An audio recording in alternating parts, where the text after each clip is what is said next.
In the world of hip hop, opinions are strong, memories are selective, and the debates never end. T and Regg are two musical detectives searching for one thing: the truth. Is this project a certified classic or a full-blown dud? Did it stand the test of time or did it age like spoiled milk in a hot trunk? Each case is real. Each verdict is final. This is Rap in Order. Welcome to another episode of Rap in Order. I'm First Class Regg. Peace. Okay. Taurian B. So for those that can't see, the jersey warrants the piece. You know, we got X on display. Yeah, I'm wearing it was Malcolm X's 100th birthday. Mm-hmm. So in celebration of his birthday, Spike Lee released the jerseys that he gave out during production of the Malcolm X movie. Fire. Is there anything on the back? Yeah. Oh yeah. Mm-hmm. Word. Oh, this is hard. So, and I'm gonna tell you the real reason why I got this was because Supreme dropped Malcolm X jerseys as well. Mm-hmm. 40 Acres in the Movie. They did a combination with them. Okay. A collaboration with them.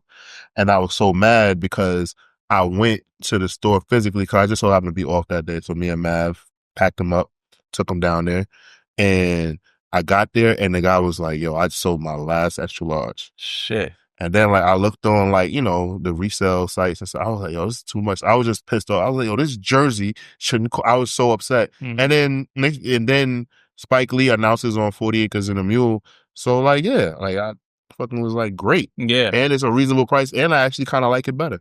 And I was about to say, like, and it probably hits different coming directly from Spike Lee. Exactly. You know? So instead of Supreme. Yes. So happy 100th birthday to Malcolm Shabazz. Detroit Red. Yeah, Detroit Red. Look at Red.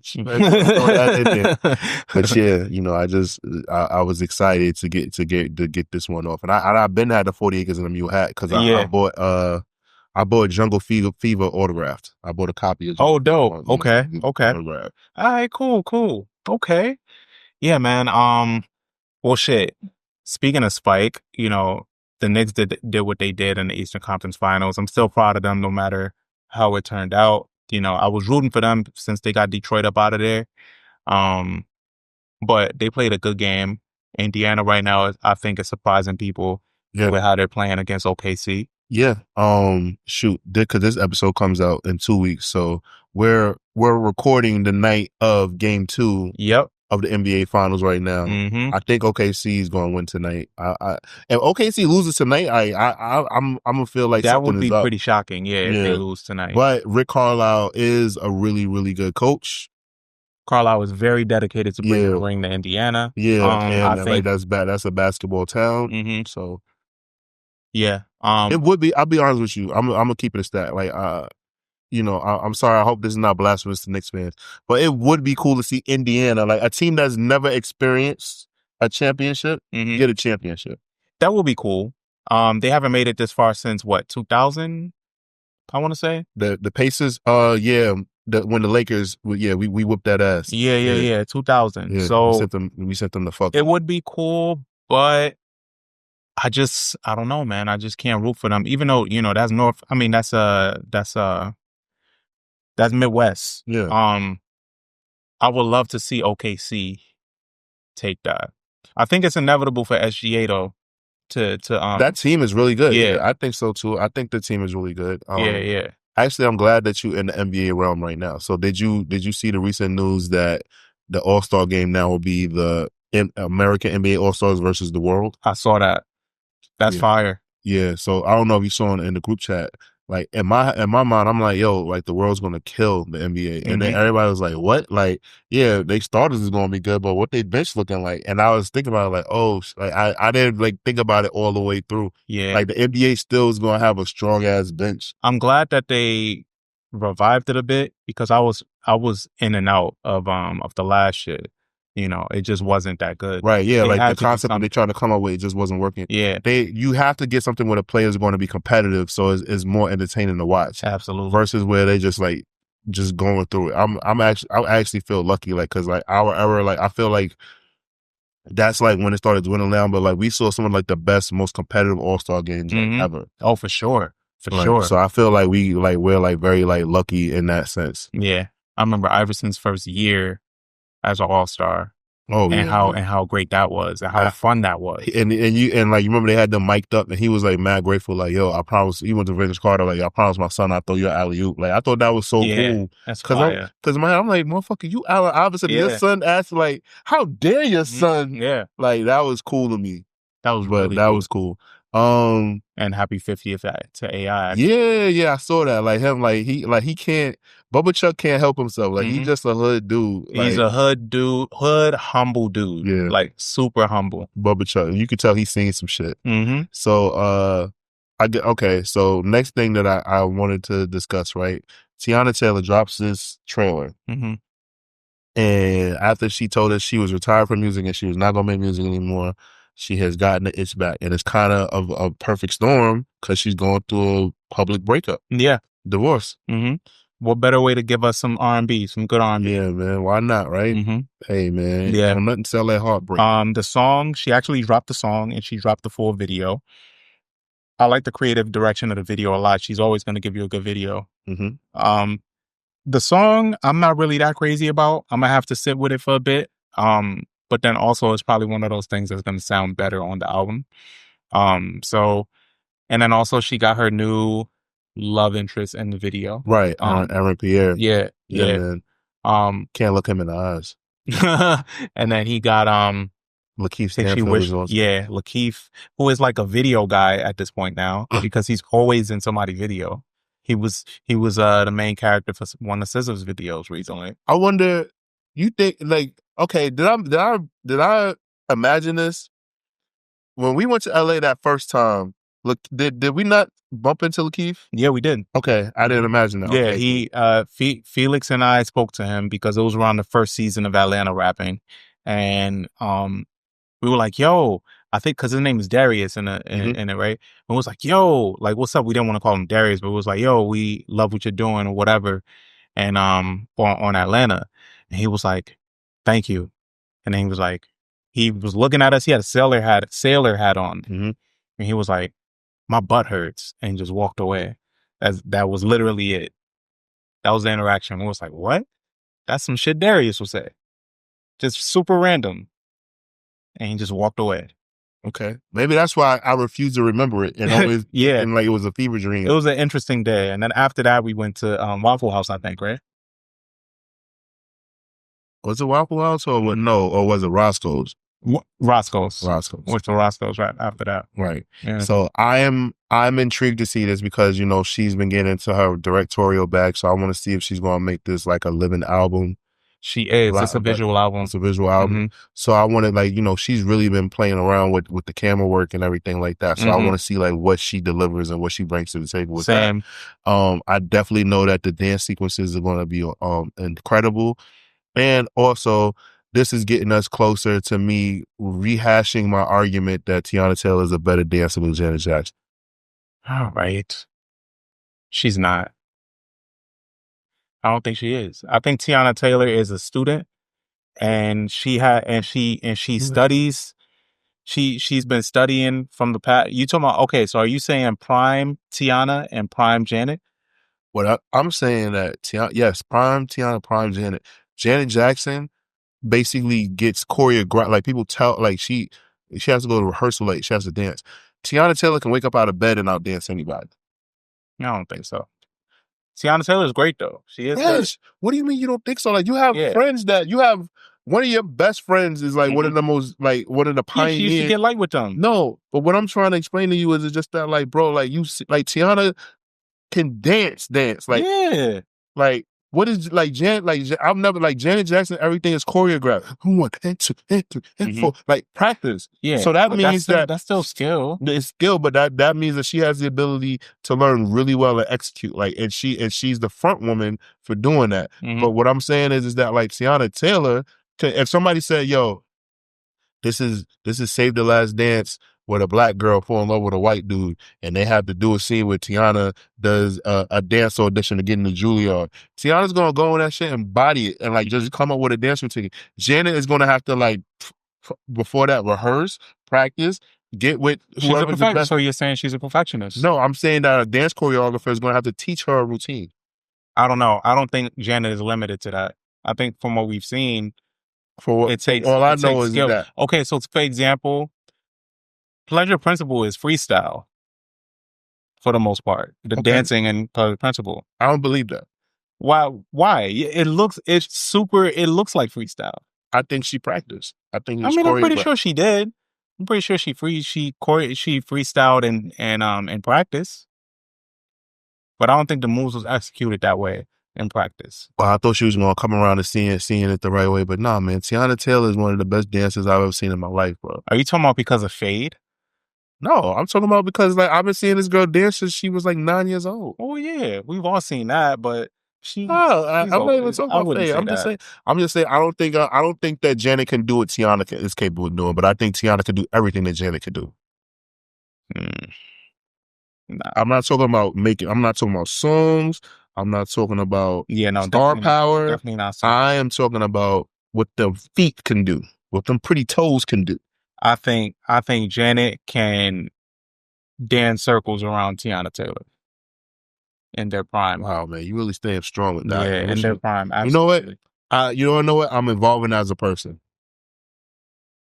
I'm evolving as a person because I almost just said like, I wish you stood up for Janet when Justin Timberlake left out to hang the dry. See, I did stand up for her. I did stand up for her. I just still enjoyed Justin Timberlake's music at the time. You know he's on tour right now? Yeah, he is. He's still on tour. He's been on tour for a while. And nobody gives a fuck. But he's still on tour, so somebody give a fuck. He's out there. It's just not... We don't really praise him in the black community like we used to anymore. Okay. That's all. All right. So moving along, and I guess this like kind of like will take us into the episode. Complex dropped their 50 top rappers from LA. Oh boy. And then the game, like it was an uproar, and then the game saw it and said, all right, I'll make the 100 top LA rappers. And the one thing that's like, there's two things that's like kind of like stand out. Yeah, Tupac being number one because he's not from LA. Like he was only associated with LA for like a year, I would say. And then also my other problem is and maybe this is just semantics, but Dr. Dre and Eazy-E, I think that because for me, Dr. Dre and Eazy-E, like their raps are written for them. Like it is no shame in that, and they don't hide it. So I guess for me, I'm like, how are they like that? Like people are writing for them, so I wouldn't even put them on the list. Like I wouldn't rank them lower. I just wouldn't put them on the list. I'd be like, all right, like Easy, like you know what I'm saying, like he is a rapper, but like I just wouldn't I wouldn't add them to the list. Got you. Okay, but I guess like this is games. Yeah, but the interesting thing about this is that we all kind of make up our own criteria as we go along. So like you see how you just made that for your criteria? I would want to know what Game's criteria is. Because he has an Eazy-E tattoo. Yeah. So it's like I mean shit. He put Tupac number one, so like that alone already tells me, you know. The nigga got Blueface on there. He got Blueface on his list. He got who else he got on here? He got AZ Chike, who just came out within the past couple of years. He got ass cheek above mad people, bro. Yeah, so it's like, bro, I don't know what ass cheek being above BG Knockout. I can't agree. I think he was just trying to. I think after he got to 50 or 60 something, he just was trying to be inclusive. Yeah, he was just trying to be inclusive, which I think is cool. You know, the DOC. He's not from LA. He's from fucking Dallas, Texas. Yeah, but his LA influence is there. You know, just like Tupac. Tupac's LA influence. Drake Yo the Ruler could be higher. But yeah, like, I get it. Other people's criteria, everybody's criteria could be different. But I feel like universally, a lot of people feel that if you write your own raps, it makes you higher. Because I'm just like, yeah, Dre and Eazy influence. Like, I mean, pretty much if that's the case, Dre and Eazy are 1 and 2 influence wise. Like, they're the godfathers of the West Coast rap scene. But I'm just like I'm happy to see Cube in the top 5. You know, I mean, shit. All right, here's another one, right? Let's see. You got Warren G is on there, right? J-Rock is on there. Is Nate Dogg on here? Let's see. I see Daz. I have not I know that he has what's his name? Damn, what's his nigga? Corrupt. Why the fuck is Corrupt not in his top 20? Oh, Corrupt is number 6. I was about to get mad. Damn, Vince Staples got shitted on. He got MC Rem. He got fucking Baby Keem number 38. That's crazy. That is insane. And I like Baby Keem, but that's insane. Earl Sweatshirt is all the way back here. Yeah, Earl is number 56. Mm-hmm. Baby Keem in front of Earl. Yeah, he was just naming people. Everlast is up there. That's funny. He dead ass was just naming people. Everlast has been a lot of niggas on this list. But yeah, shout out to Buddy. That's cool. Yeah. Yes. Yeah. Well, shit. My nigga Lefty Gunplay on there. Is that Madlib? See what I'm saying? Wow. Yeah, man. I think he was trying to be inclusive, like you said. Doja Cat is 50. That nigga got to number 51 and was like, shit. Let me just name. Yeah, I committed to 100. I'm gonna just keep going. Yeah. But yeah, what do you think about regionally? I think that you grade you can grade rankings like that differently. Yeah, I agree. Because I think in the West Coast is not lyricism isn't as heavily a thing as lyricism is in New York. Mm-hmm. So I think in LA that's why it's okay to put a Easy or a Dre or a Nate Dogg. I think so too, but then because it's at the same time, I think a lot of the rappers in New York, it's some that are synonymous, but not as many. Okay. When you think about New York rappers, people will say, "Oh, Biggie, Jay-Z, Nas." Those are usually the big three. Right? Yeah, they don't go with them. I don't think anybody's gonna be like, "Yo," well, you might, but somebody said "Yo, Max B." Yeah, that's a very small group. Mm-hmm. But there's people that just are the face of New York and rap, mm-hmm. but not as many, I would say, for LA. You could say LA and name me a rapper, and a lot of these niggas will come up for different people. I also think they should have changed it to maybe Southern California. Because how the way LA is broken up, Snoop Dogg technically is not from LA. Mm-hmm. Yeah. So it's just it was just something it was just interesting for me to see, because I was just wow, damn, it's kind of your preference or whatever like that. But I do think that maybe the top 10 should kind of just be. He got Childish Gambino on there. Yeah, that was funny because what the fuck? Yeah, I was I don't know why he put Childish Gambino. Let me see if I can find the complex list. Let's see. Yeah, it was public last week. Is he mistaken? Well, he is mistaken. He's mistaken as a Gambino's from come on, man. I want them to just he's from the East Coast. He's not even from the West, anywhere near it. Damn, I thought they had it listed, but they just got they got it listed, but they just got everybody. Let me see. Exhibits from Albuquerque. Not everybody, yeah. That's wild. Dre, see? Complex got Dre number 4. Cube 3. Snoop Dogg number 2. Kendrick number 1. Complex, they I mean, I get, I said, argue, if you arguing that, then okay, or not worried about that. They put Tyler number 5 though. That has people upset. Yeah. Complex. But I understand why. Ice-T number 7. That's interesting. What number was he on Games? He was low. DJ Quick, I understand that, I get that for Quick and T. Be Real number 8. Easy E number 9. Nip number 10. Game number 11. Game couldn't stomach that. Yeah. That's kind of crazy to me too. I wouldn't put Nipsey in front of Game. I wouldn't either. MC8, I fuck with MC8, man. Yeah, Corrupt 13. I know he was pissed about that. Exhibit, Mr. Albuquerque. I thought it was interesting that Game put Kendrick in front of himself.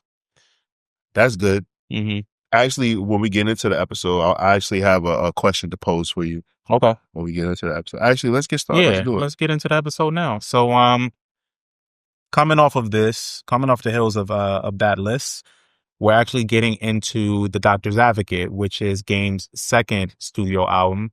It was released after Game left Aftermath or was kicked out, however you want to see it. Yeah. Aftermath G Unit due to his well-documented issues with 50 Cent. The album doesn't feature production from Dr. Dre at all, but it features 4 producers that were also included on his debut, the documentary. Those producers range from Kanye West to Just Blaze to Scott Storch and High Tech. Guests on this album include Nas, Snoop Dogg, Jamie Foxx, Exhibit, Nate Dogg, The Dog Pound. The album itself debuted at number 1. It sold 358,000 copies in the first week, led by the single One Blood, followed by Let's Ride and Wouldn't Get Far, which featured Kanye West. This album is very important for Game's ascension as an MC and to be taken seriously outside of just Aftermath and his affiliations with G Unit and everything that came with it. I think this album taught him a lot about song structure and writing, and he learned a lot about song structure and writing from the documentary and from 50, and he was able to apply all of that shit here. I think when this came out, I was rooting for him like OD, because at the time, I think anyone that went against G Unit just wasn't winning, and I wanted to see it different for him because I felt like he was different, and he was on fire with his mixtapes and shit leading up to this. Like, he really put in the work, features, everything. For this project, I was very like invested because, you know, at that time, like, you know, all those DVDs that were coming out, all those interviews, you know, all that stuff that he was doing with New Jersey Devil, the G-Unit, the Stop Snitching, Stop Lying shit. Like, I was paying attention to all of that shit. So then I was just like, all right, so like, what's this new project going to sound like? You know, and then they were like, you know, and at that time I thought that he had a more of a connection with Dr. Dre. And then I realized, like, as time went on, like, they were like colleagues, but like they, you know, he didn't have that kind of relationship. But like listening to Game rap, it was just like I was just confused like where he was at mentally. I was like, yo, is it fuck everybody, or is it like, yo, like, you know, I'm still riding with Dre, I'm still doing this, like it's just 50's fault, like, you know, like that's just something I was like very like confused about. But yeah, like it was just something where I was very, very invested in finding out, like, okay, what does he have to say? What does he have to talk about? And seeing like what it was going to look like, because 50 like framed it like he, like every single song he wrote for Game and did Destruction and stuff like that. So yeah, that was dope. And like I thought like, oh man, like they took all his money away, like, but this album's production and everything that they had, like they spent money on this album. Yeah. The features, everything. A lot of it was due to the fact that Game really invested in building his own relationships outside of G Unit. Yeah, smart. So so him having the connection that he got with Snoop, with Kanye really fucked with him, because I think even at the time, I remember Kanye got him to do crack music, just like that hook, because it was in the studio at the same time together. And I remember reading an article where Game said that he only charged, because Kanye was asking him for his asking price, and he charged him $1 just to like do that part. He was like, I just charged him for $1 or whatever, and they just kept the relationship, you know. Yeah, and I believe that, like, yeah, they're like real life friends. Like Kanye like recently bought him, like gifted him like 2 like Phantoms or some shit like. Oh yeah, and they fell out after that. Did you see that? No, I didn't see that. Yeah, because Kanye said something like, "Yo, and fuck Game." Like he tweeted that. Shit. Yeah, he tweeted that a minute ago and was like, "Yo," and I gave him the cars and blah blah blah, and then Game put up the cars and was like, "Yo, you could come get these fucking cars," or something like that. They had like a whole thing. Game, I mean, man, damn, right? It's not surprising. Kanye fell out with everybody. Yeah. Okay, well, that changes that. Yeah. But you know, like I was just like, damn, like he's doing it. Like, you know, he was able to make a project. I just thought like the way 50 Cent made it sound like yo, like we sent them to Geffen. Geffen is like where artists go to die, like all that shit. And then like now as I get older and understand how record labels work, he was still at Interscope or at like he was just in a different department. It just means like, okay, the people over here might care a little less, but like you still at the fucking rap label or whatever like that. Or they're not, or the people over here aren't as commercial or popularized and you're not part of the machine the same way these people are. Right, but he had so much momentum, it didn't even matter. Like, so it just worked in his. Yeah, man, and he worked the shit out of that album. Like, he promoted the shit out of it. And there's a lot of quality on here. Like, he was really out to prove, because he knew the odds was against him. The GU Not campaign was cool. Like, he did a lot of shit off of that. Like, he was super motivated, you could tell, and he just kept rapping. 50 was trying to ignore him, but he couldn't. Yeah, you want to know what's funny? That essentially 50 could have did what Drake is doing right now. Went to the label and been like, yo, like, and I bet you he had that conversation and just didn't do it because of the optics. Like, yo, like, because he also said that, like, he made money, like, when they were doing GU Not, like, he made money off of that. Yeah. Like, sold t-shirts and shit like that. But he definitely, like, that's a good example. Somebody explained it to me like that, and I was like, oh. That's still some bitch ass. I was like, you see, 50 ain't do it though. But yeah, like, it basically is this thing where, like, we both work for the label. I am your cash cow, and this dude is fucking with my image, so it's fucking with my money, and you guys are paying him, backing him to shit on me. Yeah. He definitely could have had a case with that shit. Yeah. And that's why, I mean, all the more reason why I think 50 is probably on Drake's side with this shit. Right. Yeah, that's true. Yeah. All right, so the way this album kicks off, right? The production, I remember looking at it and being like, yo, Dre didn't produce this? Right. Like, it sounds so, it sounds like Dre. It sounds like he's doing a Dre imitation. It sounds like Dre's flow. Yeah. I really would like a backstory on this project because I refuse. Like, I'm like, was he ghost producing? Like, or he, like, cause I mean, a lot of these producers work with him. Like Scott Storch, like he's of the Dr. Dre camp. So I'm like, okay, maybe it's that. Like, and will.i.am works with Dre in the sense where, like, they, like, cause I believe that at one point Dre and will.i.am were basically like helping other pop acts at Interscope, like, you know, make hits and shit like that. So he knows how to, like, work with Dre and shit. And he's been around since forever. Like, he was signed to the fucking Ruthless Records. So yeah, that's true. That's true. But this shit is tough. I like the way he ended it. He said, "Me and my mic can't be separated like Interscope," and then he started laughing. You know, still alluding to the 50 beef, because 50 ran shit. Curtis Mr. Interscope Jackson. Right. He said, if I lean, the building lean. Yeah. Facts. He ran shit over there. Fuck with me. I say one word and push style shit back. It was a time, man. It was a rough time for anybody that worked in that building that wasn't 50. Right. That's followed by, well, I'm not gonna go track for track. What are some of your highlights on this album? Obviously, It's Okay. The Doctor's Advocate. Yeah, One Blood. The Doctor's Advocate featuring Busta. I thought that was like an emotional, like, I was like, damn. Like, that was done in the vein of Start From Scratch from the documentary, where he recorded it where he's like drunk. Yeah. And he stumped it, which I think is super creative. He was like the first person that I heard do something like that. It was pretty cool. That Why You Hate the Game with Nas and Marsha Ambrose. Man, what a beautiful song. Right? Almost 10 minutes. Old English. Yeah. That's still one of my favorite Game songs to this day. Let's Ride kind of gives me like a Dr. Dre, like, that he like ghost produced that one. Yeah. Straight out of his playbook for real. Yeah. Looking at You. Too Much with Nate. Compton with will.i.am's production. The production is good. I just don't like that hook. A lot of people don't. I realize that I'm like in the minority. The Remedy, like, that's a cool flip on the Isaac Hayes song. Yeah. Snoop would have been great on that. Can you pronounce the name of the Isaac Hayes song? What was the name of it? Let me see.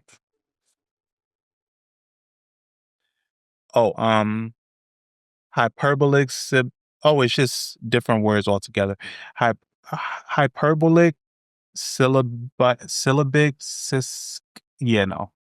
got me. Yeah, like, I was like, what the fuck was Isaac Hayes on, or whatever like that. And then the last one is I already put Let's Ride with Nate. Yeah. What about Wouldn't Get Far? I like Wouldn't Get Far, but like, you wanna know my thing is, I feel like he was lying, and that makes me mad. Yeah, but Game is a liar. It's like you either So like yes, it or you don't. yeah. So Wouldn't Get Far is also a highlight for Yeah. Man. I'll that be song- honest with you, I just skip it. I'm sorry, like when it comes to when I'm listening to it, I skip Yeah. that song, but because I've heard it so much, that song is like, you know, it Yeah. got played a lot. It's a big song. The video was cool too. Yes. Video was cool. Isn't Melissa Ford in the video? Nah, She's not? not. Okay, I couldn't remember. I know she didn't like that comment. I think Gloria Velez is actually in the video. Okay. Yeah. Yeah, it is. That quote haunted Melissa Ford years. They don't know Melissa Ford drive a Honda Accord. And I think Joe was fucking around and gonna make that her drop. Oh, she would have left the show. She would have stayed on the show. I don't know why she doesn't have a drop. That kind of irks me though. That whole Flip and Mel. That shit. Yeah, oh yeah, they do it together opposed to giving them one. Nah, Mark Lamont got the best one. Yo, Mark Lamont Hill, pussy. That shit is great. He has 2 drops. I can't wait till he takes over the show. I believe, like, I think that joke that he made is dead serious. It's kind of already happening. Yeah. Like, he should be the A mic. Like, Joe should take a step back and like they should just like lead things through. I love Mark Lamont Hill, bro. Yo, he's hilarious. He's hilarious. He has a great layer to the show. But yeah, so I think we're kind of on the same wave of like the songs that we really fuck with. That intro is just knocks, man. I think it just really, really channels Dre. And then one night I really like. I think Game is such a good storyteller, and I don't think he gets highlighted enough for that. And it's nice to hear Nate Dogg, but it's a little cringe. This one, blasphemy. Yeah, it's a little cringe, I would say.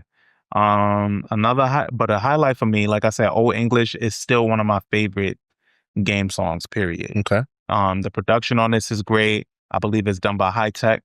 Yeah, it's High Tech. High Tech was lacing G-Unit at the time, man. Lacing them. He has so many great production credits with G-Unit. And then Why You Hate the Game is such a great standout and a great closer, you know, and it's fitting for him. You know, Marsha had her relationship with G-Unit and Aftermath, and I think she signed to Aftermath. Well, I know her and Dre worked together. I think she actually put out.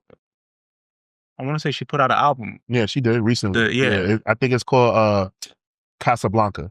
Yeah, I gave it like a spin when it came out because she did like a lot of promo for it, and I was just curious. Yeah.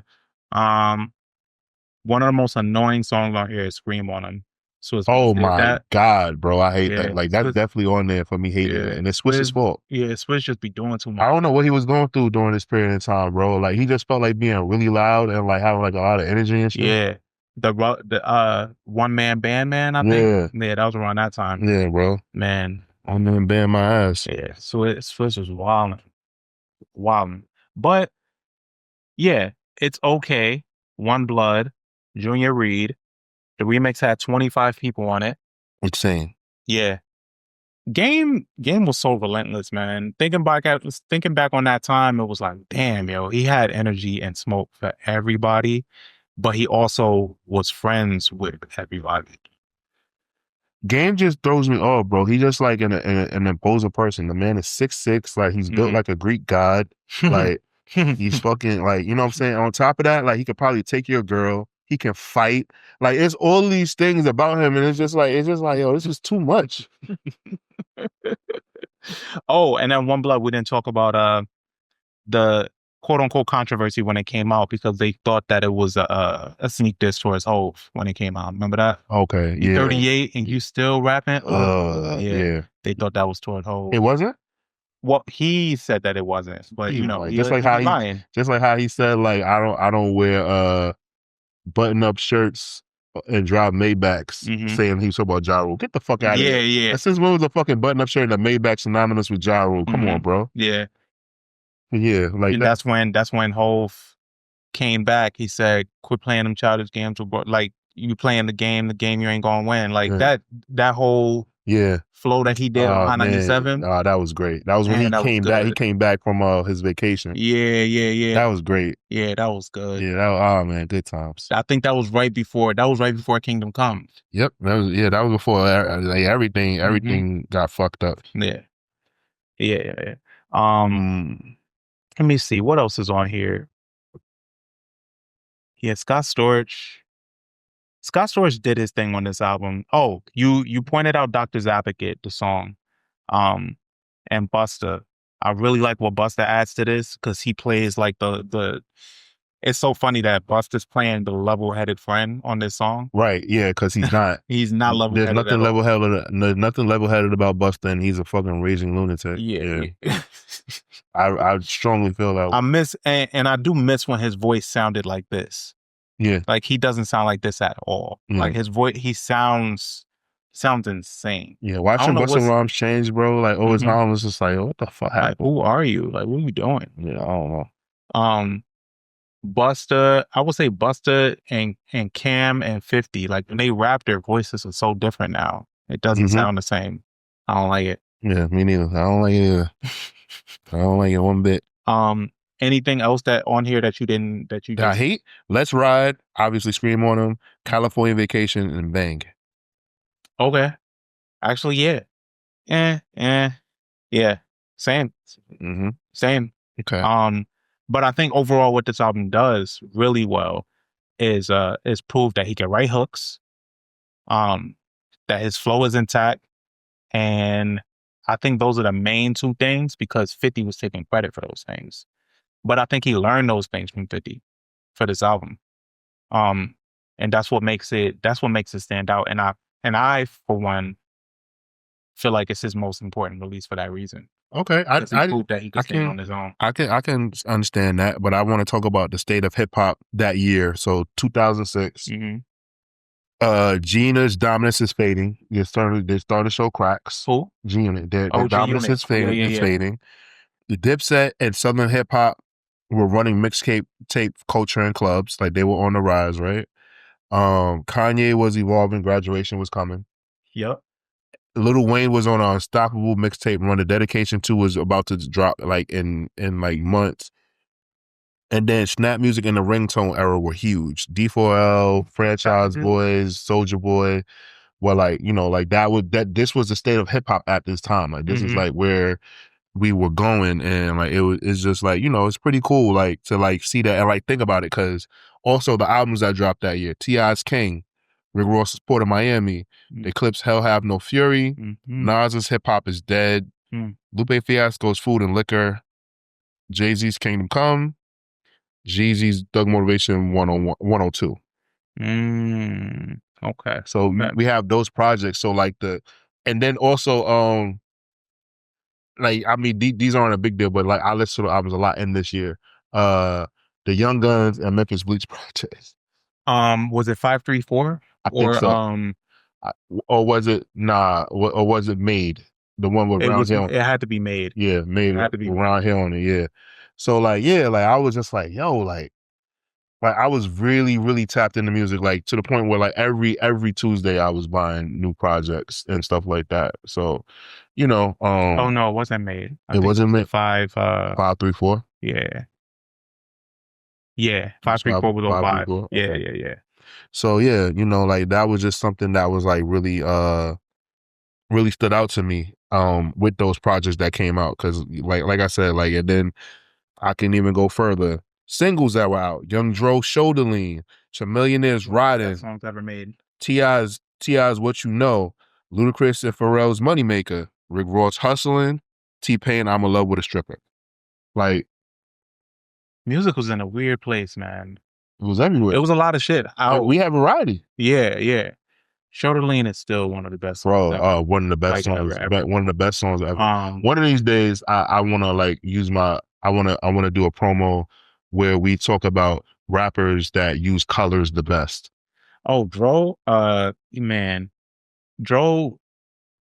So not only his outfits, but his cars. I've never seen Young Dro's cars. His cars be matching his outfits? The cars match the fits, or there's some crazy color. Yeah. Dro was like on top of that shit. He had a video that went viral recently too, where he was in his car and a girl pulled up next to him singing Shoulder Lean, and because she turned it up, she saw him. She played it, drove up next to him, and was like spitting it bar for bar. And he joined in where it was That's fire. Yeah, I gotta find it. That's but fire. That shit was fire. Yeah, man. Do you think that this what would you say was like the best rap project of 2006? For me, it's between King and Hell Have No Fury. Yeah, for me, I'm leaning toward Food and Liquor came out. Food and Liquor was real. I was all about that album. Me too. So I would probably say Food and Liquor. Oh, and Royale, if you watching, he was my old coworker at Foot Locker. Royale, yo, if you watching, bro, remember how thirsty we was because we heard that Food and Liquor got leaked, and we kept trying to find places that had the album early. We wanted to hear that album so bad. Yeah. Oh man, that just opened up a core memory. For me, it's Food and Liquor. Second, I would say King. Okay. Yeah. For me, Hell Have No Fury and King like dominated that year. Food and Liquor, as I've gotten older, I've kind of like got like a little bit removed from the album. What, Food and Liquor? Mm-hmm. Yeah. It holds this nostalgic value for me, and it was just some really good rapping at the time. King, I have very vivid memories with. I remember being at work when I was working at CVS, and my oldest brother came in, saw me at the register and was like, yo, and like gave me the King album and left. Oh yeah, that's right. Donuts dropped that year. Idlewild, Release Therapy. Yeah. The game theory, Wild the Roots. This was a good Snoop album. The Blue Carpet Treatment. The Blue Carpet, yeah, I love that. That was a good one. Busta Rhymes, Big Bang, Ghostface Killers, More Fish. I love Fish Scale. I actually, one of these days, I'm gonna get you to do Fish Scale. We're gonna review the album Fish Scale. Yeah, I'll be with that. But yeah, 2006. There are some highlights in here, but overall, it's not the strongest year. Definitely not the strongest year. But we got Port of Miami that year too. Right. Rose, I wonder what's next for him. That's something to unpack for a later time. Right. But yeah, okay. So Doctor's Advocate. How did you feel off this revisit? About this project? All right. I think I'm on record saying that the documentary is a classic. This was a really, really good sophomore project. And for him, I was impressed with what he was able to do, like with basically like doing it on his own, because we see what it's like when 50 or Dre steps away from people. So Game being able to stand on his own too also kind of impresses me. For this project, I give it 4 out of 5 waffles. Cause it's a solid listen. I wouldn't mind like going back and listening to it. Even the fact that like some of the songs sound like he's trying to like make like a fake Dr. Dre, like be his producer and shit. Capture some magic. It's a good, strong follow-up album, especially since his debut was so strong of an album. Yeah. Right? And then he comes out and he shows and proves with this project, and I still enjoy it. The production is good. Like the songs that I don't like, you know, I don't like them, but the songs that I like a lot, the percentage is a lot higher of me liking the tracks and not liking. Yeah. I'd agree with you there. For me, I already said at the top of this is Game's most important album because he was able to he proved himself as a rapper, and for who he is now is based off of something like this. I feel like he needed to prove himself with this album for himself and to his audience, you know, just to prove that he could stick around and not end up like Spider-Man. Right. Oh, and then also I'll say this is probably his most personal album. This is probably like it's so funny because his debut album was such a big deal, but this album probably is probably the album that he probably should hang his hat on as like his most personal album, is his own. Yeah. I think he did his first album, he was such a student. Yeah. You know, he was with the right crew, right place, right time, and he just fit in with them so well. And he was still learning his cadence and everything. With his second album, and it was just a year later, if you imagine that, just a little over a year later, that he was already able to find his cadence, find his flow. His beat selection came into play too, because the first go round you got Dr. Dre, right? Second go round you got to get more creative. I mean, of course you got Scott Storch, you got will.i.am, you still got big names, but it still takes an ear to know what's gonna work and what's not. Right, and he knows what he's doing. So that's what I'm saying. Like I'm like, yo, Game actually like he can pick some good songs. So I'm just like, all right. And for me, I give this about a 3.5 out of 5. I think it's very strong, and I think the story behind it is bigger than some of the offering that's on the album. But you got some big moments on here, songs that I still play on here. So it was a fun revisit overall. And I don't think Game has a bad album outside of that Beware the Wolf or whatever it's called. Okay. Yeah. But yeah. Oh, before we go, last thing. I do have a question. Do you think for Game, right, that he had the ability to probably partner up with Top Dog and be involved with TDE early, and he had probably had an opportunity to possibly have signed Nipsey, right, and YG, like, and he didn't. Do you think that was?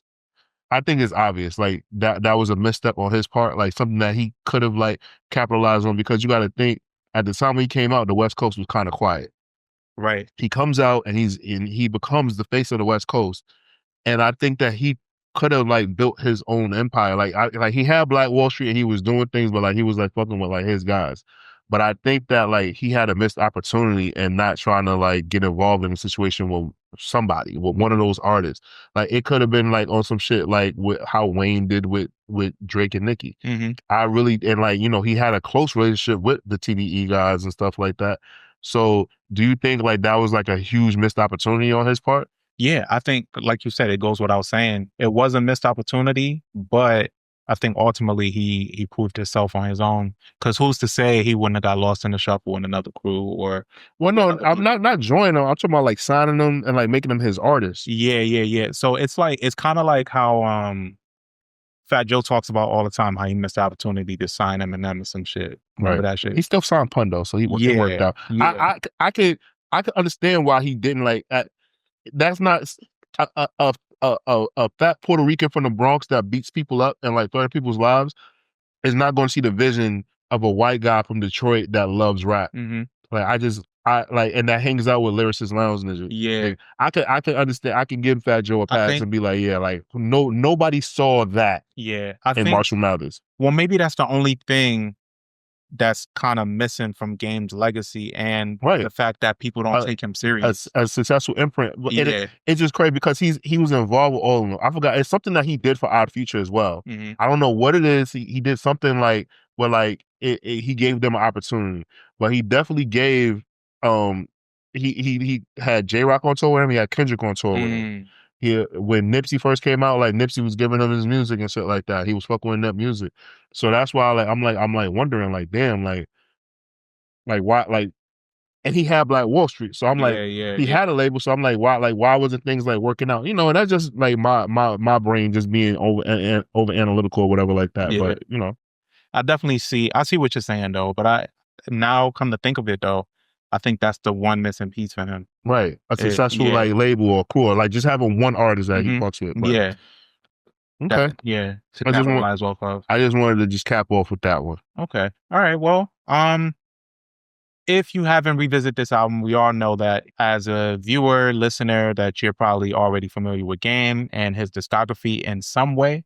But I would encourage listeners and viewers to revisit this album. Let us know what you think, because I hold it as a very important piece in Game's discography. Let me know if you feel the same. I'm First Flag Regg. And I'm Taurian B. We're out of here. Catch you next time.